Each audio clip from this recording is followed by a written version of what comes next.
गुरु के बारे में दो बहुत प्रचलित बातें हैं। एक, गुरु शब्द का अर्थ है जो हमारे अज्ञान रूपी अंधकार को दूर कर ज्ञान रूपी प्रकाश की ओर ले जाता है, वह गुरु होता है। और दूसरा एक बहुत प्रचलित श्लोक, गुरु ब्रह्मा गुरु विष्णु गुरु देवा महेश्वर गुरु साक्षात परब्रह्म तस्मै श्री गुरुवे नमः, अर्थात गुरु ब्रह्मा विष्णु महेश और इस प्रकार साक्षात ब्रह्म है। सनातन भारतीय परंपरा में पुराने काल से ही ज्ञान की एक अजस्त्र धारा बह रही है जिसमें गुरु का व्यापक महत्व है। गुरु शब्द का प्रयोग भी व्यापक है। हमारे यहाँ कई जगह गुरु और शिष्य में कोई भेद नहीं होता। शिव नगरी काशी में तो हाल चाल पूछने वाला भी गुरु और बताने वाला भी गुरु होता है। का गुरु का हालवा, हाँ गुरु ठीक हो। काशी की बोल चाल की भाषा को गुरु की गंभीरता से ना भी जोड़े तब भी इस बिंदु पर तो विचार किया ही जा सकता है, कोई ना कोई सूत्र तो पकड़ में आ ही जाएगा। शिव की नगरी है काशी और शिव को भी गुरु कहा गया है। गुरु किसी बंधन में नहीं बनता है बल्कि साधना व सेवा की पथ पर अग्रसर करता है। गुरु शब्द को आज के समय में समझना भी जरूरी है। गुरु व पुरोहित में बड़ा अंतर है। पुरोहित प्रतिनिधि बनकर कोई अनुष्ठान संपन्न करवाता है और इसके बदले में दक्षिणा ग्रहण करता है। पुरोहित ईश्वर व भक्त के बीच माध्यम बनता है। ऐसा ही भेद गुरु और शिक्षक या आचार्य के बीच भी होता है।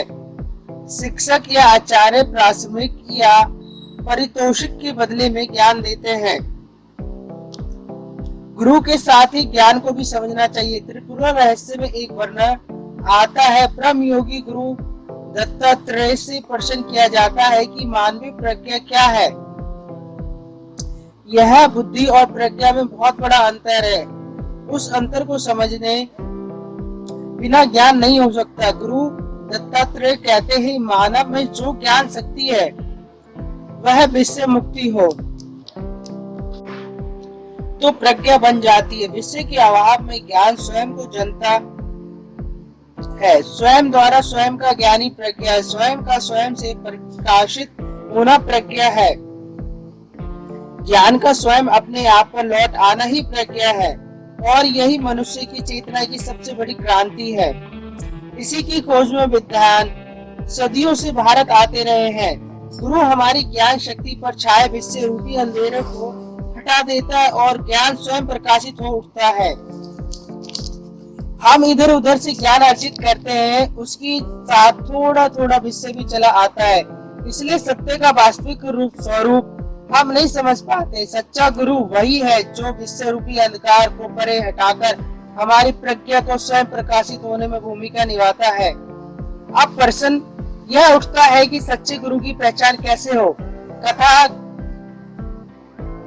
है कि करपात्री जी महाराज से एक शास्त्रज्ञ आचार्य मिलने आए। बड़ी विनम्रता पूर्वक उन्होंने स्वयं को उनके सामने उद्घाटित किया।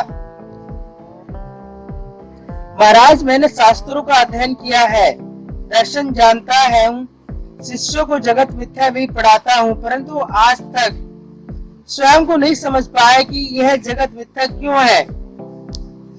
यहाँ ज्ञान का परिपक्व हो जाना जरूरी है। वास्तव में जिसने सत्य का साक्षात्कार स्वयं नहीं किया हो, ऐसा गुरु भी शिष्य को अज्ञान के अंधकार को दूर नहीं कर सकता। विश्व की सेवा में लगे अधपके ज्ञान वाले गुरु से हमें बचना चाहिए।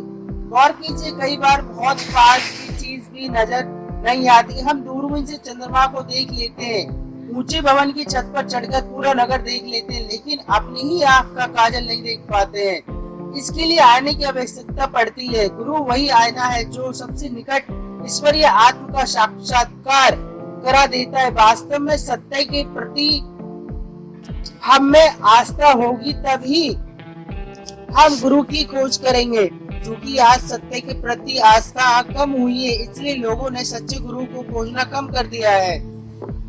सच्चा गुरु किसी को भी विकारों में नहीं फंसाता, वह तो विकारों को नष्ट करता है। ज्ञान की अग्नि भी कहा गया है। सच्चा गुरु शिष्यों में ज्ञान की अग्नि पैदा करता है और वही ज्ञान की अग्नि विकारों को मिटाकर संसार और मानवता को सुंदर बनाने का प्रयास करती है।